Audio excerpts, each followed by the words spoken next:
All right, last intro video for a trig is what if we had side lengths and wanted to find the angle. And so here's an example. Again, I got a right triangle. Let's pretend theta is the angle I'm looking for. And I want to find, I want to find the angle theta. And I know one leg is 5 and the other leg, the other side, which is the hypotenuse, is 12. Okay, so again, step 1, find the angle and then figure out the sides that you have. So let's see, I have, if this is theta, then this 5 would be the opposite side. And 12 is the hypotenuse here. So I know that the ratio that connects opposite and hypotenuse is sine. So that lets me say sine of theta is equal to opposite over hypotenuse, which would be 5 over 12. Okay, let's think back to the idea of function machines here. In the sine machine, so let's say sine of theta is my function machine. The input that goes in here is an angle, theta. The input is equals theta, and again, that's just an angle. 5 degrees, 27 degrees, 180 degrees, or whatever it is. It's an angle measure. Angle measure. The thing that comes out then is a ratio, right? It's the ratio of whatever the side lengths are. So in this case, it's sine. So take the ratio of the opposite side length divided by the hypotenuse length. Some ratio, or again, some number.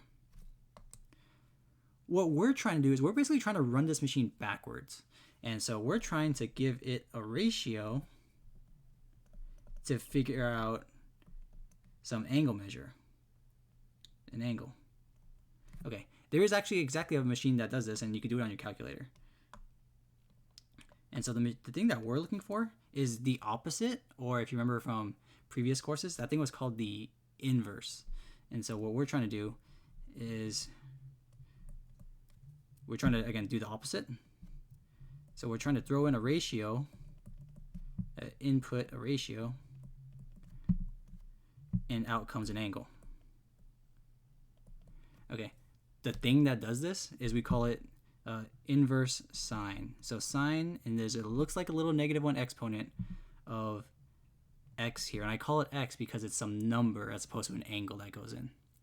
Okay, so this thing right here, sine that with a little -1 kind of exponent, that's inverse sine. You could also call it, some people call it arc sine, ARC sine as well. And we'll talk more about this exactly later. But just like how before, when you hit, let's say I wanted to do sine of 55 degrees, I just throw in the calculator right there. And I get an answer. Ignore the fact that it's negative, it sounds weird. Oh, sorry, I'm in weird measure mode, degrees. So let's calculate this. Sine of 55 degrees equals, again, 0.819.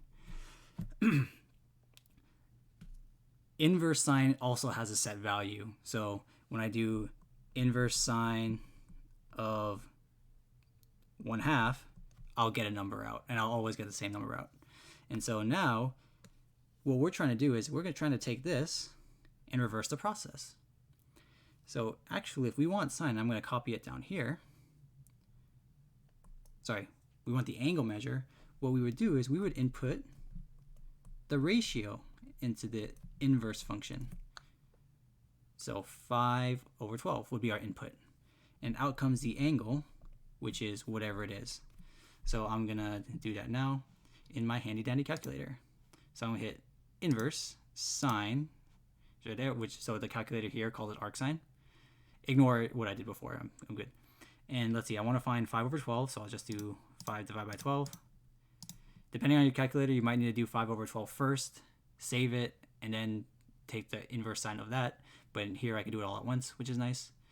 And I'll just hit enter there, and it gives me 24.624 degrees. 24, or 0.62 if we round it off, degrees. I do just want to make one more note. This is called inverse sine. It is not sine to the -1. So if we say this. Sine inverse of 5 over 12. Don't do this. Is not 1 over sine of 5/12. It doesn't work that way, because if you do it like this, now you're saying that 5 over 12 is your angle measure, which is, that's not what happened here, right? The angle measure is what we don't know. Okay, so just be careful of that. It's just inverse sine. It is not sine to the negative first power.